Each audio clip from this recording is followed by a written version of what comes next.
Address రాసుకొని పై officers అంటే వాళ్ళ ప్రాబ్లం ఎక్కడ ఉందో చూసి ఓకే సొల్యూషన్ ఓకే క్రియేట్ అండి. చేసి దాన్ని ఇంప్లిమెంట్ చేస్తారు సార్. Okay okay. పెన్షన్లు వస్తున్నాయి మేడం, టైంకి వస్తున్నాయి. ఓకే అండి, అది తీసుకునేటప్పుడు ఏమి ఇబ్బంది లేదు కదండి? ఏమి ఇబ్బంది లేదు మేడం. ఓకే అండి, ఇప్పుడు బై ఎలక్షన్స్ జరుగుతున్నాయి కదండి, మీరు ఏ పార్టీ కొట్టేస్తారండి? ఏ పార్టీకి ఏమంటారు మేడం? టీఆర్ఎస్ కి ఏమంటున్నాను సార్. అవునా, మీరు ఇప్పుడు టీఆర్ఎస్ పార్టీ నుంచి ఆఫీస్ నుంచి మాట్లాడుతురా? అవునండి. అవునా, ఓకే. మీరు ఏం చదువుకున్నారు మేడం?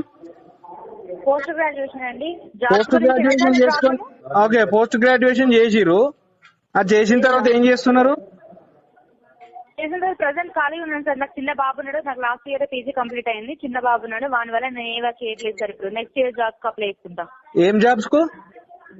నోటిఫికేషన్స్ పడతాయి సార్, ఎప్పుడు ఒకటే రకంగా ఉండదు కదా సార్ గవర్నమెంట్. ఇప్పుడు నీకు ఎంత ఇచ్చారు మేడం ఇట్లా ఫోన్ చేయడానికి? నాకేమి ఇవ్వలేదు సార్, నేనేం అడగలేదు. నేను ఒక టీఆర్ఎస్ ఫ్యాన్ ని, కావాలని కాల్ చేస్తున్నాను సార్. ఓకే, మీరు టీఆర్ఎస్ ఫ్యాన్ కావచ్చు. సరే, టీఆర్ఎస్ కి ఎందుకోసం ఫ్యాన్ అయ్యారో ఒకసారి చెప్తారా మేడం? చెప్తున్నాను కదా సార్, టీఆర్ఎస్ అభిమానిని అని. అదే, దేనికోసం అభిమానమో ఒకసారి చెప్తారా? దేనికోసం అని అంటారు సార్, 1,00,000 రీజన్స్ ఉన్నాయి సార్. సార్ ఏ ఒక్కరికి కానీ ఏం అన్యాయం చేయలేదు సార్, ప్రతి ఒక్కటి పాజిటివ్ గానే ఉన్నాయి కదా సార్. ఆయన చేసే స్కీమ్స్.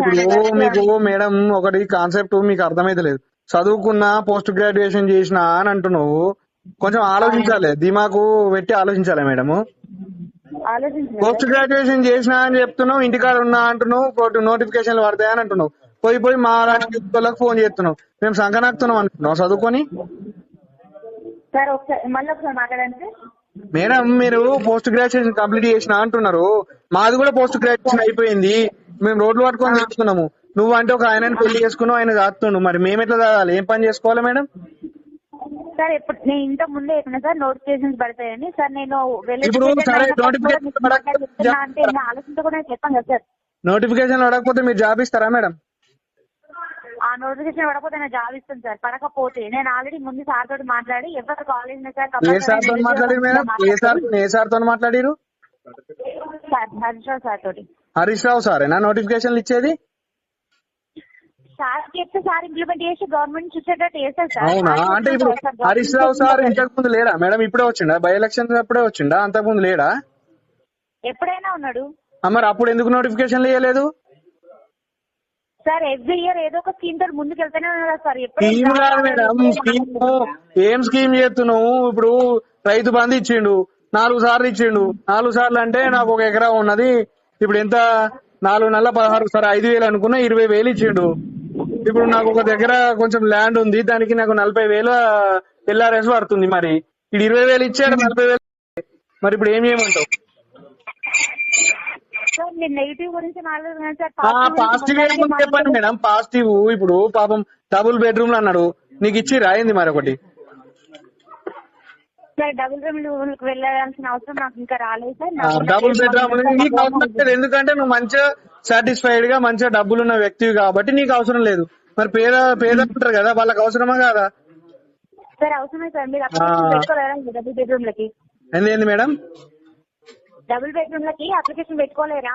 మా ఊర్లో డబుల్ బెడ్రూమ్లే లేవు అసలు. అప్లికేషన్ పెట్టుకుంటే ఇక్కడ కట్టుడే కడతలేరు కదా, కడితే అప్లికేషన్ పెట్టుకుంటాము సార్. లేకపోతే మీరు నాతో ఆర్గ్యూ చేయడం కాదు సార్. మేడం మరి అట్లా నీకు ఒకటి నువ్వు ఏందంటే నీకు ఏదో ఒక కాన్సెప్ట్ తో ఫోన్ చేస్తున్నావు. ఏంటంటే వాళ్ళు ఎంతో డబ్బులు ఇచ్చారు, సరే పెట్టుకోవచ్చు. పార్టీ ఆఫీస్ లో మీరు మహా అంటే ఎన్ని రోజులు ఉంటారు? బై ఎలక్షన్స్ అయిపోయేదాకా ఉంటారు. హరీష్ రావు సార్ కూడా నీకు బై ఎలక్షన్స్ అయిపోయేదాకా కనబడతాడు. తర్వాత మరి పరిస్థితి? తర్వాత సార్ ఎక్కడ ఉంటారు సార్? మన దగ్గరనే ఉంటారు కదా సార్, సిద్దిపేట సరౌండింగ్ ఏరియా. అవునా, బాగా చెప్పారు. మరి అంతకు ముందు ఏడున్నాడు మేడం? సిద్దిపేట సరౌండింగే కదా. మీరు ఎక్కడ మేడం? మీరు ఎక్కడ? దుబ్బాకనేనా? దుబ్బాకనే సార్. ఒకసారి మా ఎంబడి వస్తారా? ఇక్కడ ఏదంటే మీరు అపార్థం చేసుకోకండి, ఒక వెహికల్ చెప్తాము. ఇక్కడ మెట్టు దగ్గర నుంచి వెళ్ళి దౌలతాబాద్ దగ్గర రండి మేడం, రోడ్ మీదకి వెళ్ళి. ఎక్కడ నుంచి సార్? మెట్టు దగ్గర నుంచి దౌలతాబాద్ దాకా రోడ్డు మీద ప్రయాణం చేయండి. రోడ్లు ఎంత బాగున్నాయి ఇప్పుడు, మంచిగా నున్నగా పోసిరా రోడ్లు. అదే సార్, ఎక్కడ నుంచి అంటే నా అందాగా ఏ ఊరు నుంచి అయితే? ఏ ఊరు నుంచి అవసరం లేదు, దుబ్బాక నుంచి వెళ్ళి దౌలతాబాద్ రారి, అట్లయినా నీకు కనబడుతుంది. దుబ్బాక నుంచి వెళ్ళి దౌలతాబాద్ ఎట్లా అంటే ధర్మారం మీద నుంచి రండి. ధర్మారం, లక్ష్మారం, మిరుదొడ్డి అల్వాల క్రాసింగ్ దాటిన తర్వాత అక్కడ నుంచి రండి, తెలుస్తుంది. Sir okay sir, thank you so much sir, me problem తెలియజేసిన దానికి. ప్రాబ్లమ్స్ ఇంకా మస్తుగా ఉన్నాయి. మళ్ళీ ఇప్పుడు ఫోన్ చేయకి, అనవసరంగా నీ జీవితాన్ని నాశనం చేసుకుంటున్నావు ఫోన్ చేసి, తిట్ల పడుతున్నావు అందరితోని. Thank you so much. Subscribe us and press the bell icon for more interesting updates.